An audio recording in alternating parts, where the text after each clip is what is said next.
How's it going, people? Welcome back to the channel and welcome back to Box to Box. It's the second leg of our Europa League tie against Sporting Lisbon. First leg 2-2 over in Portugal, and we're back here at the Emirates this Thursday evening, 8 p.m. kickoff, to see if we can get through to the next round. I've brought with me a Sporting Lisbon fan. As usual, you know what Box to Box is about, Sam. How's it going, man? I'm not bad, man. It's a bit windy here, but yeah, looking forward to coming to this stadium. Like I was saying before we did this interview, I walked around, had a bit to see, and it is really a lovely stadium. I'm in awe at some of the stuff that's here, but I'll be back here on Thursday, hopefully watching us beat you, not the other way around. So yeah, I'm good, man. Well, listen, you said you've been to the stadium before as well, but with the new wraps around the stadium, you know, it's something new, something fresh to look at. Well overdue as well. And to be honest with you, this is my favourite side of it.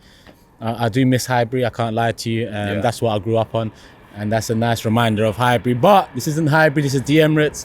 It's not Champions League anymore, it's Europa League for hopefully the last season in a long time, because it looks like we've secured Champions League in the league and hopefully secure a Premier League title at that as well, but we'll see about that with 11 games to go. Listen, you're a Sporting fan based in London, well, based in England. Yeah. But you said to me you don't follow an English team, you can't do it. Sporting is the team you love. Yeah, man. It's just I don't have that connection with another team. As like cringe as it may sound, but like I feel like once you have that connection, and I have it because if you look at my family tree, my dad was a Sporting fan, his dad, and then his dad. So from the formation of the club, like I watch Arsenal, I watch all Premier League, but I don't follow another team at Sporting. Sporting is my life, really, man. Yeah. And talk to me about your season so far. Looking at the league table, you're just outside the Champions League positions, not too far off. I think you're 5 points behind third place, 7 points behind second, and obviously runaway leaders in that league.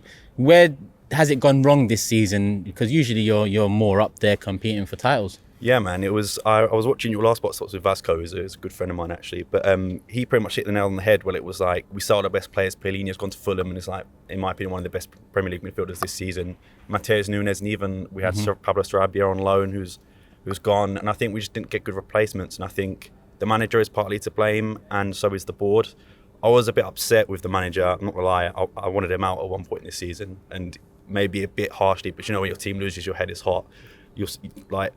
What happened is solely on him. His tactics are quite bad in terms of like tactical awareness. Obviously, transfers will be on the board, but for me, I mean, he got rewarded with a contract extension in December. We were out of the Champions League at that point, despite being top of the group after the second game week. Out of the Taça de Portugal, we lost to a third division side, which was just awful. Lost to Port in the final of the Taça Liga, which is like Port are okay. You know what I mean? I don't mind losing to them. They're okay. Yeah, I don't mind losing to them, but like. He was rewarded with a contract extension, and for me, it was just like sort of rewarding failure almost, giving them that safety blanket, sort of being like this season's a write-off. But recently, we've been playing with confidence, man, and I think you've picked it up for sure. Yeah, definitely. I think that is down to manager. I'll give him credit. He's really turned it around, and some of the players we brought in, Bellerin, obviously, I don't think will be playing on Thursday. I think he's still injured, but some of the other players we brought in, like just off the top of my head, we've got Diamonde, who's come in from January. He's 19 years old, but looks amazing. Looks like a really, really good kid, and there's just we turned it around, and I'm really impressed, which leads us into this leg, hopefully turning around the tie, hopefully. Well, you talked about some of the players you've lost, and in general, the Portuguese teams, Sporting, Porto, Benfica, there tends to be a turnaround with players. You've just mentioned a 19-year-old that's come in. What you guys do well over there is bring in young talent, raise them well, and then get good fees for them in return. But obviously, as a Sporting fan, you don't want to be seeing your best players leave. Yeah, it's weird. I was having this conversation with Arsenal the other day. It's like when a good player comes to you, you're like, oh, we're set for the next 5-10 years. When a good player comes to us, we're like, oh, next year we'll make 40 million or 50 million. And it is sad, but it's also just the state of football these days, isn't it? Like the Premier League is so rich, and like even La Liga and stuff, they don't need to sell. Whereas Portugal teams, Benfica especially, have been selling players for hundreds of millions, which I wish we could do that, but unfortunately our board just doesn't have the same sort of presence as Benfica, unfortunately. But there are some players we've still got. Manuel Ugarte, I think, is going to be one of the best midfielders in the world. He's so good, and he's playing. He was suspended for the first leg. I think him coming in is going to be a real game changer. I love him. I think he's just so good, and I think you'll do very good if you manage to keep him quiet. And there's just another few players, youngsters. We've got Fatawu. I don't know if you've heard of him. He came on, I think, the last 3-4 minutes. Okay. But he was called up to the Ghanaian World Cup team at 18 years of age, so Thomas Partey will know him well. And like we just got so many young players. Like the team is stacked with potential, but potential is nothing when you can't prove it on the field. So hopefully these young players can turn it around, and at the end of the day, hopefully we can make a big fee off them. Yeah, well, you talked about a player that was suspended for the first leg. He's returning for this one, but you've got a couple of players suspended off the back of the first leg for this one now. How big will that be? Yeah, Coates is a huge miss. He's our captain. He's called El Patron, like he's the boss. And I think just that leadership and that presence experience that he has is going to be a huge miss. But hopefully that Diamonde, who I mentioned, can come in. I don't know if he'll start, but I've been really impressed with him, so hopefully he comes in.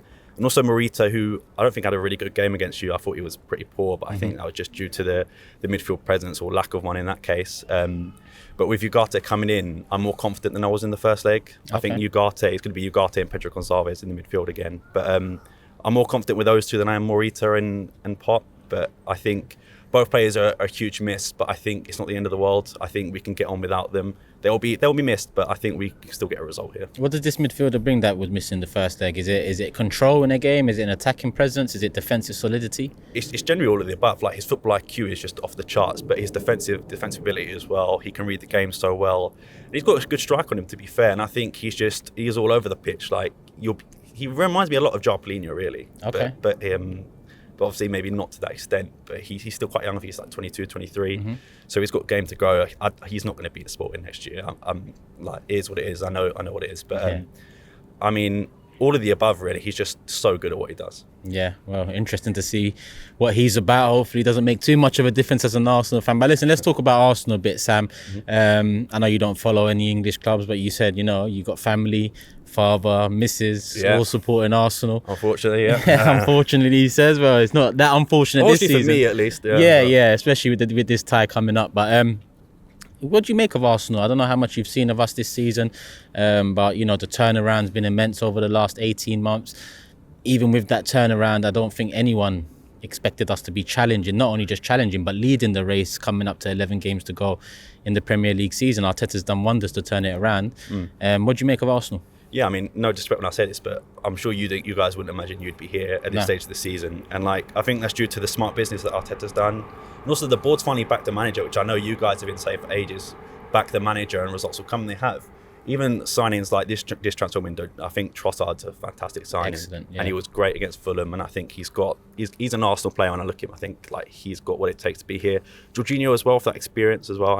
I think your fan base might be a bit divided on whether he's actually a good fit for Arsenal, but in terms of experience, I think he's a top man. And then even signings a few years ago, people were questioning Ramsdale, Ben White, and they've been fantastic. Ramsdale and Ben White playing as a right back, right, in some games. So he's been right back all season for us. So these players that people are like, oh, we're not sure. Arteta saw, he brought them in, and I think that's where our managers are quite similar. They have their own sort of project, and if you back the project, you're going to do well. But Arsenal have been fantastic. I've seen quite a few of their games, and like I said, no one thought they would be here, but I don't think it's sort of like an underdog story. You guys have been playing well, winning games. It's not like, I don't think there's any luck involved. Maybe with that last game where you won 3-2 in the last minute. Was it Brentford? Bournemouth. Oh, Bournemouth, sorry. Yeah. Maybe a bit, but I think you've looked the better team on multiple occasions, and obviously got 11 games to go, 11 finals ready to go, as they say. And I think Arsenal can go all the way, and I think they should. I mean, you mentioned Trossard, and you mentioned him against Fulham and how important he was. Many people's man of the match, with 3 assists in that first half. And I think that's the main difference coming into this game now. We've got someone up front that recognises the position, that knows what to do there. That's no slight on Martinelli, who I love. Martinelli's our top scorer in the Premier League this season. I just like Martinelli off the left, and I assume Trossard will be starting up top, and I assume we'll go with a stronger team than we did in the first leg, because there was, some people might say, heavy rotation. We rotated, I think, about half the team, 5-6 players. But with the way we dispatched of Fulham, when you look at our bench with the players returning and the depth we have again, I expect to see a bit of a stronger team, because we can't take Sporting lightly. You also said that you've never gone to a game here to watch Sporting, and it's going to look bad when we lose this, isn't it? Everyone's going to come back to this video. It's like, oh, but no, every game I've been to, it's either been a draw. But to be fair, like I said, I went to the Man City one. Technically, that was 5-0 on aggregate, but the game I went to, we drew. So in my books, we drew that game. So and Tottenham too. Yeah, Tottenham too, and we actually looked well in that one. Marcus Edwards scored the winner. Again, a player that I think you guys need to watch out for, but I think you're aware of that by now. I remember when, I think he was at Guimarães when you played here before, when he scored here. So he's got a point to prove, maybe to score again. But I mean, yeah, I've got that omen, the good omen. Hopefully, it doesn't come to an end. But like, I'm under no sort of, like, I don't know what the word is, but I don't expect to win. I'm not going to be honest with you, but like, I would love to. I'm always going to back my team, but I don't know, the way you've been playing, and like, obviously you're the clear favourites, but I'll always back my boys to the end. So hopefully we give you a game on Thursday night. And we beat Fulham 3-0 on the weekend, but you had a 3-0 win yourself on the weekend. I mean, going into the Arsenal game last week, I know you wasn't the most optimistic about it, but you saw enough to come away hoping for the best, I guess, in the second one. We talked about your chance at 2-1, where you could have made it 3-1, and literally a few minutes later, we got the lucky deflected goal to make it 2-2 and came away with a draw. There can't be a draw here on Thursday. No away goals rule anymore. Someone has to come out the winner. But in terms of your performance this weekend against Boa Vista, I think it was 3-0. Yeah, 3-0. It was, to be fair, it was a 3-0, but it should have been 6 or 7. We like I said earlier, we were playing with confidence, and I think we're already starting to come into form, and like, maybe too little too late in the season, but there's still optimism that we can get that third place. But at the end of the day, if we want to win this competition, we've got to beat the big teams, and Arsenal are a big team we've got to beat. And I think what gives me a bit of more confidence is the way we're playing. We're playing really fluid attacking football. Paulinho scored in the last 3 games consecutively. I know he did miss that chance we mentioned, but I really like Paulinho. He's sort of like more than a cult hero, more than an actual good player, if that makes sense. But I like him. But you know, he's got back to goal scoring form, and you know, guys like Pedro Gonçalves, Trincão's look good. Obviously, Marcus Edwards is a danger whenever he goes forward. So yeah, I mean, we're playing with confidence. It was a good win on the weekend, but it was one that we missed a lot of chances as well. So hopefully we don't do that here, and hopefully we come with a very attacking game. Looking at Arsenal now a bit more, let's assume we go strong, Sam. Key threat for you, if you could pick out one player, which is hard to do with Arsenal this season, considering goals and assists are coming out of all four front attacking positions.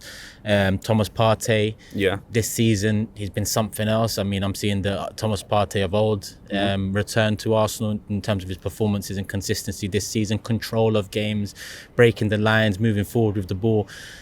And then you have, you know, Xhaka, who's had a great season so far, Gabriel Saliba, who's having great seasons, Zinchenko, revelation, Ben White, you know, Ramsdale. I assume Turner will be starting this game. Not too sure where the other changes will come. I do think we will rotate somewhat, just not too sure where at the moment. But let's just assume we go strong. Who would be the key threat for you? Because usually on this show, people say Saka. You know, Saka against Sporting in the first leg wasn't his best game. You know, people saying jaded, a bit tired, don't play him for 90 minutes. He did. He came off with 20 minutes to go against Fulham on the weekend. So we might be seeing him, we might not. But like I said, we've got an abundance of threats now at the moment. Who would be the one for you to pick out? I think just based on form, it's Trossard, and I think he's looked really good for you, and I think at Brighton he was great as well. And I think depending on what fullback we play, because it could be Mateus Reis, who played left back at last game, or it could be Nuno Santos. Don't know if you saw his goal at the weekend. No. Oh, it was a great Rabona goal. So if you haven't seen it, check out. Like, it was really good. And that's your fullback? Yes, our fullback, yeah. But it was more of like he can't use his weak foot, so he just did that anyway. But it worked out. But no, I mean, it really depends. I also really like Fabio Vieira last game. I don't know if he'll start. I think I feel a bit sad for him because I feel like he should have started more games, or at least been involved in more games. But he impressed me. But if I were to pick one, I would pick Trossard. He's just so explosive going forward, and I think he's going to cause us trouble, unfortunately. I'd probably tend to agree with you. I mean, like I said, we was missing Trossard a lot in that first game. We've been missing Jesus a while. I say missing. We're still 5 points ahead in the Premier League. We're still in the Europa League.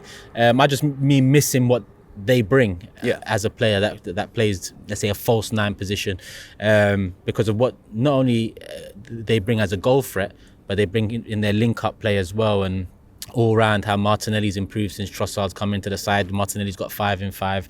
It was a really smart signing by Arteta. I know it was maybe a bit of a question mark coming from Brighton, but I think Arteta knew what he wanted and brought him in. And I think he's proven that he can play at this level. And I think, you know, like you said, your whole team is a threat basically to us, whereas we've got like 4 or 5 attacking players. A lot of our players don't go up and attack, but I think I would be amiss if it wasn't a high scoring game, like in terms of both teams, because we've both been really good offensive wise. Defensive wise, we've looked a bit shaky on some of the goals. I know that the second goal that you scored was a bit unlucky, but The thing what scares me about us is our goalkeeper, Adan. I know he wound up a few Arsenal players last game. Me included, because he was moaning a hell of a lot, and I was wondering, what are you actually moaning about? But in big games, he is not the best. Okay. Like he does a lot of frangos, is what we say in Portugal, which is like a goalkeeping mistake. He single-handedly, I would say, knocked us out of the Champions League. I'm not sure if you saw the game against Marseille. No. He scored an own goal pretty much. Like he kicked it against Alexis Sanchez, obviously Arsenal legend, I would say anyway. But kicked it against Alexis Sanchez. I wouldn't, but fair enough. But yeah, scored off that and then got sent off like 2 minutes after. So like in big games and against Porto in the final as well, he let in a really bad mistake. So he scares me, but I don't know, man. Obviously, I want players to do well. I'm not going to say that, but like he needs to worry for you. Yeah, he's a worry. He like worse than a worry. Like that's how bad it is. Well, you mentioned you expect the highest scoring game, so it's time to move on to predictions. We go with the home team first, and I've been predicting 3-1 all week. I'm going to stick to a 3-1. I want to say 3-0, but it seems that at home we're more susceptible to leaking goals than we are away. And again, that's not too harsh a criticism in my opinion. I just look at our away form, and I just feel a bit more safe away from home this season than at home in terms of leaking goals. But I think we'll get a 3-1 win. I think it'll be a tough win. I can see it being 1-1, 2-1 for a little while. Mm-hmm. But 3-1 for Arsenal. What are you going to go with? You know what? I would love to see a Sporting win, and I'm going to have to back my boys in this situation. I think it's, like I said, it's going to be high scoring. Maybe I'm going to go 3-2 to Sporting. Hopefully Paulinho gets a few goals, but yeah, no doubt in my mind we're going to concede a few. But as long as we score on our end, you know, may the best man win, I suppose. Yeah, may the best team win. Listen, people, let us know your predictions in the comment section below. Lineups, do you want to see a lot of change? Do you want to see us go strong? We've obviously got Crystal Palace at the Emirates before the international break this weekend, so I want to get your thoughts too. So let us know in the comments, hit the like button, and before we wrap it up, Sam, let them know where they can find you. Yeah, Sporting160_EN on Twitter and Sporting160EN on YouTube and TikTok as well. If you don't have time to watch the whole podcast, TikTok's a good place to be. We do it like 10-second clips. But yeah, we do podcast every week, and we'll probably do one after Thursday's game as well. So yeah, feel free to check us out. And again, thank you for the opportunity, man. I really do appreciate it. No worries, man. No worries. Thank you for coming on. It's a pleasure talking to you. Listen, people, we're going to tag the YouTube channel in the title as usual, and we're going to put the socials in the description below, like he mentioned, the TikTok as well. We'll put that in the description. Show some love to Sam and the team over there. And yeah, give us your thoughts in the comment section below. Love for the love, people. Thursday we move. Second leg, hopefully we move forward in the Europa League. Peace, people. We're out. Shop for AFTV merch at shop.aftv.co.uk. Subscribe to us on YouTube. Follow us on Instagram, Facebook, Twitter, TikTok, Snapchat, and Twitch. We've got content for every platform, so check it out.